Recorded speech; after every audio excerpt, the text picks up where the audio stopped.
নমস্কার বন্ধুরা, রান্নার রেসিপির নতুন পর্বে সবাইকে স্বাগত। আজকে আমি মজার একটা বিকালের স্ন্যাক্সের রেসিপি আপনাদের সঙ্গে শেয়ার করব। এটা খেতে ভীষণই ভালো হয়, বাড়ির বাচ্চা বড় সকলেই কিন্তু খুবই পছন্দ করবে। প্রথম থেকে শেষ পর্যন্ত ভিডিওটা দেখতে থাকুন। যদি ভালো লাগে চ্যানেলটিকে সাবস্ক্রাইব করার অনুরোধ রইল।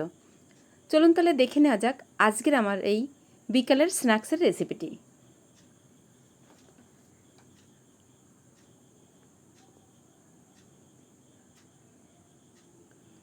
প্রথমে আমি নিয়ে নিলাম এখানে ময়দা, তার মধ্যে দিয়ে দিলাম রিফাইন অয়েল, আর দিয়ে দিচ্ছি অল্প পরিমাণে চিনি, সামান্য একটু দিয়ে দিলাম লবণ।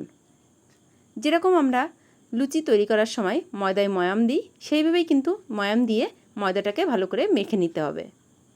তারপরে অল্প অল্প জল দিয়ে একটা মিডিয়াম মতন ডো তৈরি করে নিতে হবে। ডোটা খুব বেশি নরমও হবে না আর খুব বেশি শক্ত হবে না, মোটামুটিভাবে একটা ডো তৈরি করে নিতে হবে। আমি এই স্ন্যাক্সের রেসিপিটি তৈরি করার জন্য এখানে ময়দা ব্যবহার করেছি। আপনারা চাইলে অবশ্য আটা দিয়েও এই রেসিপিটা একইভাবে তৈরি করতে পারেন। ডোটাকে ঢাকনা দিয়ে ঢেকে রেখে দিলাম। এদিকে আমি বোনলেস চিকেন নিয়ে নিয়েছি, খুব বেশি নিয়ে নিয়ে এখানে বেস্ট পিসের 1.5 পিস মতন চিকেন নিয়ে নিলাম। এবার এগুলোকে ছোট ছোট টুকরো করে কেটে নেব। তারপরে এই চিকেনটাকে একদম কিমা করে কেটে নেব, একদম ছোট ছোট টুকরো হবে। এটাকে কোনো রকম কিন্তু মিক্সিতে পেস্ট করা যাবে না, এরকমভাবেই কিন্তু ছোট টুকরো করে কেটে নিতে হবে। খুব বেশি মিহি করা যাবে না, একটু দানা দানা মতন থাকবে চিকেনের পিসগুলো। আমি যেরকম করলাম এরকমভাবেই তৈরি করে নিলেই হবে। এবার এখানে আমি মাঝারি সাইজের একটা পেঁয়াজ, সেটাকেও ছোট ছোট টুকরো করে কেটে নিলাম। সেগুলো এই চিকেনের উপর দিয়ে দিচ্ছি। এবার এর মধ্যে আরও কিছু আমি অ্যাড করব। এবার এর মধ্যে দিয়ে দিচ্ছি কিছু কুচানো লঙ্কা, ঝালটা আপনাদের পছন্দ মতন দেবেন। এবার দিয়ে দিলাম 1 চামচ মতন ভিনিগার, আর 1 চামচ মতন দিয়ে দিলাম ডার্ক সয়া সস। স্বাদ মতন দিয়ে দিলাম লবণ। লবণটাকে একটু বুঝেই দিতে হবে, যেহেতু সসের মধ্যে একটু লবণ থাকে। অল্প পরিমাণে দিয়ে দিলাম চিনি। তারপরে সমস্ত কিছু ভালো করে চামচ দিয়েই মেখে নিচ্ছি। চিকেনটাকেও মেখে নেওয়া হয়ে গেছে। এদিকে ডোটা আমার সেট হয়ে গেছে। এবার এই ডোটা থেকে ছোট ছোট লেচি কেটে নেব। যেরকম আমরা রুটি তৈরি করার সময় লেচি কাটি, সেরকমভাবেই কিন্তু লেচি তৈরি করে নিলাম। এবার একটা লেচিকে গুঁড়ো ময়দা মাখিয়ে নিয়ে এটাকে বেলে নিচ্ছি। যেরকম রুটি বেলি সেমভাবেই কিন্তু বেলে নিতে হবে, তাহলে একসঙ্গে অনেকগুলো এই টিফিনের রেসিপি তৈরি করে নিতে পারবো। খুব পাতলা করেও না, খুব মোটা করেও কিন্তু রুটিটা তৈরি করে নিই, মিডিয়াম মতন রুটিটা তৈরি করে নিলাম। এবার একটা গ্লাস দিয়ে এইভাবে কেটে নিচ্ছি। আপনারা চাইলে এর থেকে বড় রুটি করেও এইভাবে কেটে নিতে পারেন। এইভাবে কেটে নিলাম। এবার এইগুলো বাদ দিয়ে আমি রেখে দিচ্ছি সাইডে। এবার এই ছোট ছোট পিসগুলোকে হাতের মধ্যে নিয়ে 1 চামচ করে চিকেন কিমা, যে মিশ্রণটা আমি তৈরি করে রেখেছি চিকেনের, সেই চিকেন কিমার মিশ্রণটা দিয়ে সাইড দিয়ে একটু অল্প পরিমাণে জল লাগিয়ে এইভাবে চাপ দিয়ে মুখটাকে বন্ধ করে নেব। একটু চেপে চেপেই আটকাতে হবে, যাতে করে সেদ্ধর সময় মুখটা খুলে না যায়। তার জন্য কিন্তু একটু চেপে চেপেই মুখটাকে ভালো করে আটকে নিতে হবে। মুখটাকে ভালো করে আটকে নিলেই হবে, দেখতে একটু ভালো লাগবে। তার জন্য কিন্তু হাত দিয়ে আমি একটু মুখটাকে ডিজাইন করে দিচ্ছি। এটা না করলেও চলবে।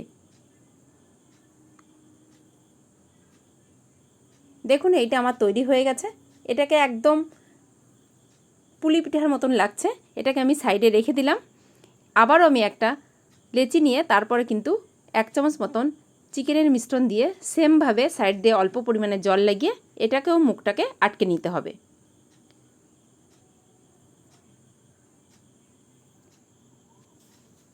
তারপরে হাত দিয়ে এইভাবে আবারও মুখটাকে একটু ভেঙে ভেঙে দিলাম, যাতে করে দেখতে ভালো লাগে। আপনারা চাইলে অন্যভাবেও তৈরি করতে পারেন। যদি চান হাত দিয়ে এইভাবে করবেন না, আপনারা চামচ দিয়ে করবেন, সেই ক্ষেত্রে এইভাবে মুখটাকে আটকে নিয়ে একটা কাঁটা চামচ নিয়ে এইভাবে মুখটাকে চেপে চেপে আটকে দেবেন, তাহলেও দেখবেন একটা ডিজাইন হয়ে যাচ্ছে। এইভাবেও আপনারা তৈরি করতে পারেন। যেভাবে আপনাদের পছন্দ সেইভাবে কিন্তু আপনারা তৈরি করে নিতে পারেন। এবার কিছুটা জল দিয়ে তার মধ্যে কিন্তু এটাকে সেদ্ধ করে নিচ্ছি। আপনারা চাইলে স্টিম করেও নিতে পারেন। আমি ডাইরেক্ট জলের মধ্যে দিয়েই এগুলোকে উল্টে পাল্টে সেদ্ধ করে নেব। আর এটা দেওয়ার সঙ্গে সঙ্গে কিন্তু নিচের দিকে ডুবে যাবে, আর যখন সেদ্ধ হয়ে যাবে তখন কিন্তু উপর দিকে ভেসে উঠবে। 8 থেকে 10 মিনিট আমি এইভাবে সেদ্ধ করে নিলাম জলের মধ্যে। এবার আমি জল থেকে তুলে নেব। একটু সাবধানেই তুলতে হবে যাতে করে ভেঙে না যায়। সবগুলোকেই আমি জল থেকে তুলে নিলাম। এবার একটা ফ্রাই প্যান বসিয়ে দিলাম, তার মধ্যে অল্প পরিমাণে রিফাইন অয়েল দিয়ে দিলাম। আর একটা কথা, আমি যে সেদ্ধ করে রেখে দিলাম এইভাবেও কিন্তু আপনারা গরম গরম পরিবেশন করতে পারেন। তেলটা গরম হয়ে গেছে, 1 চামচ কুচানো রসুন দিয়ে দিলাম তেলের মধ্যে, 1 চামচ দিয়ে দিলাম আদা। আদা আর রসুনটাকে কিছুক্ষণ আমি ভেজে নেব। এই টিফিনের রেসিপিটাকে আরও টেস্টি করার জন্য এই কাজটা করে নেওয়া। আদা রসুনটাকে ভালো করে ভেজে নিয়ে যখন আদা রসুন থেকে কাঁচা গন্ধটা চলে যাবে তখন আমি এর মধ্যে দিয়ে দেব অল্প পরিমাণে জল। আর এই জলের মধ্যে দিয়ে দিচ্ছি 1 চামচ মতন ডার্ক সয়া সস, 1 চামচ মতন দিয়ে দিলাম ভিনিগার, আর দিয়ে দেব বেশ কিছুটা টমেটো সস। এবার সমস্ত কিছুকে ভালো করে কষিয়ে নেব। জলটা দেওয়ার কারণে কিন্তু এই সসগুলো পুড়ে যাওয়ার সম্ভাবনা একদমই থাকবে না, তাই কিছুটা জল দিয়েই কিন্তু সসগুলোকে অ্যাড করলাম।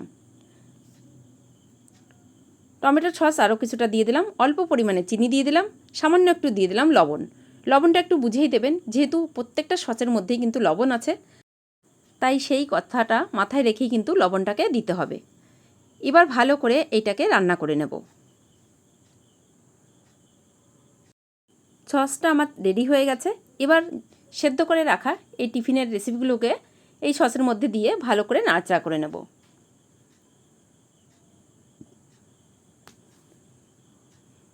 আলতোভাবে কিন্তু নাড়তে হবে, খুব জোরে উল্টোপাল্টা নাড়া যাবে না, তাহলে এটা ভেঙে যেতে পারে। এইভাবে নাড়াচাড়া করে প্রত্যেকটার গায়ে কিন্তু সসটাকে ভালো করে লাগিয়ে নিতে হবে। আমার চ্যানেলে নতুন বন্ধু হলে চ্যানেলটিকে সাবস্ক্রাইব করার অনুরোধ রইল, আর পাশে থাকা বেল আইকনটিকেও ক্লিক করে দেবেন। যখনই আমার চ্যানেলে নতুন কোনো ভিডিও আপলোড করব সবার আগে নোটিফিকেশন পৌঁছে যাবে আপনার কাছে। আর যদি আপনি এই ভিডিওটি আমার ফেসবুক পেজে দেখে থাকেন অবশ্যই কিন্তু আমার ফেসবুক পেজটাকেও ফলো করে দেবেন।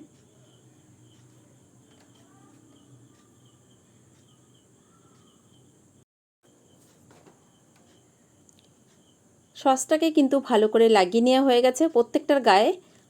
আর এক্সট্রা কোনো গ্রেভির মতন যে সসটা দেখা যাচ্ছিল সেটাও কিন্তু আর নেই, একদম মাখা মাখা হয়ে গেছে। এই পর্যায়ে আমি এর মধ্যে দিয়ে দিচ্ছি অল্প পরিমাণে ভাজা তিল।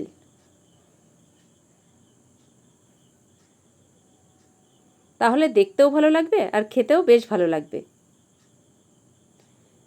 এগুলোকে এবার আমি নামিয়ে নিচ্ছি একটা প্লেটের মধ্যে।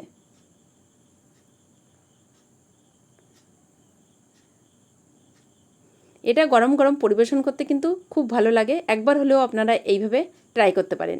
আশা করি আপনাদের সকলের খুব ভালো লাগবে। আজ তাহলে এই পর্যন্তই। অন্য কোনো দিন ফিরে আসবো অন্য কোনো রেসিপি নিয়ে। ভালো থাকবেন, সুস্থ থাকবেন, আর অবশ্যই আমার চ্যানেলের সঙ্গে থাকবেন চ্যানেলটিকে সাবস্ক্রাইব করে। প্রথম থেকে শেষ পর্যন্ত দেখার জন্য অনেক অনেক ধন্যবাদ।